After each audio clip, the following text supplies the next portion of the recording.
قال رسول الله صلى الله عليه وسلم: عليكم بالسنة والسنوات فإن فيها شفاء من كل داء إلا السام.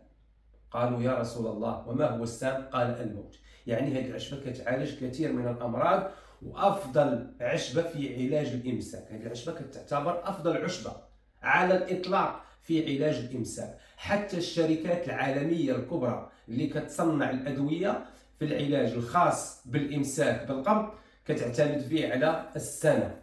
ضروري تكون السنة في الكبسولات كمكون رئيسي. السنة أو السنة مكي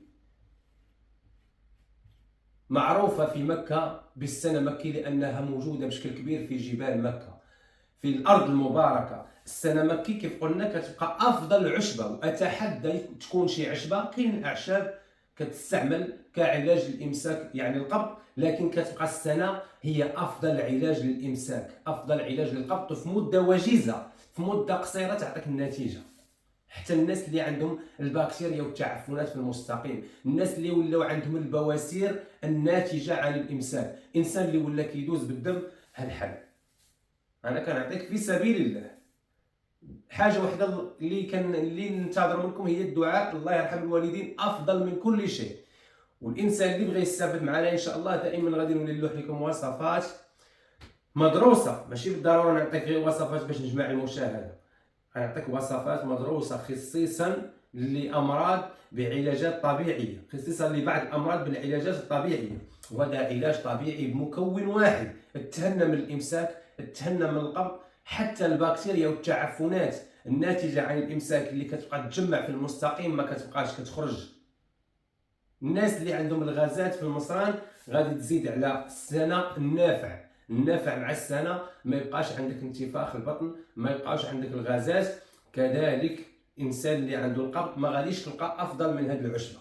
ما نزيدش نكرر الكلام، افضل علاج للقبض للامساك هي السنه او السنه مكي. السنه طريقه استعمال ديالها، طريقه استعمال الانسان اللي ما عندوش العسل، الا درتيها مع العسل كيولي المذاق ديالها زوين ومقبول، ياخذوا حتى الوليدات الصغار كبار وصغار.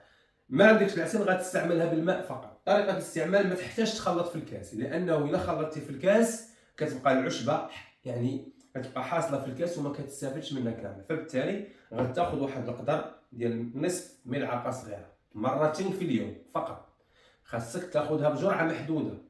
لا دوس مهمه بزاف. كل شيء زاد على حده انقلب الى ضده. ماده طبيعيه ولكن كتبغي لا دوس محدوده.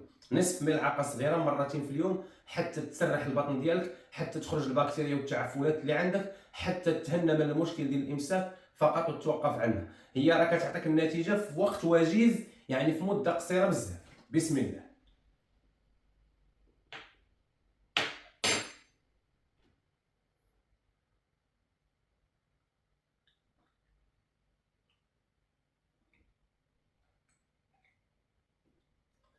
انا شربت معاها كاس ديال الماء، بامكانك تشرب معاها نص كاس، بامكانك تشرب معاها كاس. وشرب الماء راه صحي على العموم، قد ما شربتي الماء في اليوم يعني مزيان.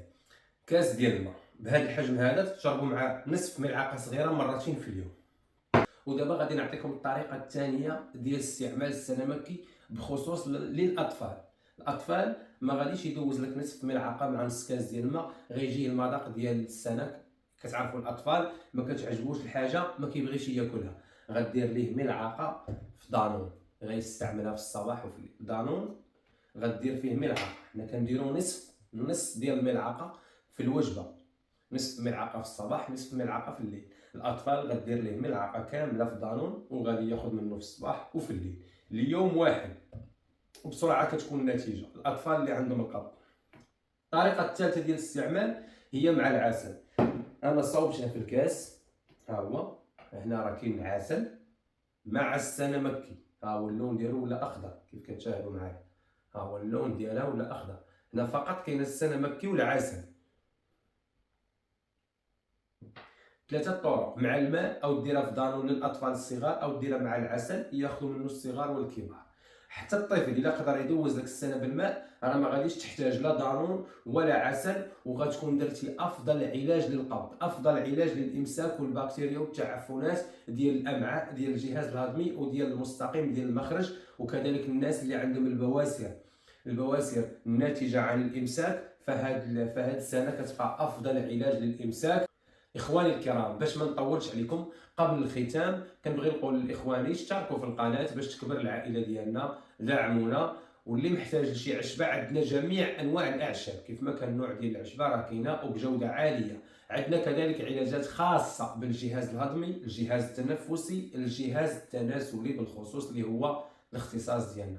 قبل الختام باش ما نطولش عليكم كيف قلت سابقا، نبغي نعطي للناس العنوان دائما كيكون اسفل الفيديو. اللي بغى يجي للمحل ديالنا، المحل كاين في كازا، المقر الرئيسي، العنوان في البروفيل ديال الواتساب، وكذلك العنوان كتلقاوه اسفل الفيديو في الوصف، وكذلك كنرسلوا لجميع المدن. الوسائل ديال الارسال متوفره ولله الحمد حتى خارج المغرب. وقبل الختام من جديد، لا أنسى الصلاة والسلام على مصباح الظلام ورسول الله المالك العلام سيدنا محمد عليه أفضل الصلاة والسلام. والسلام عليكم ورحمة الله تعالى وبركاته.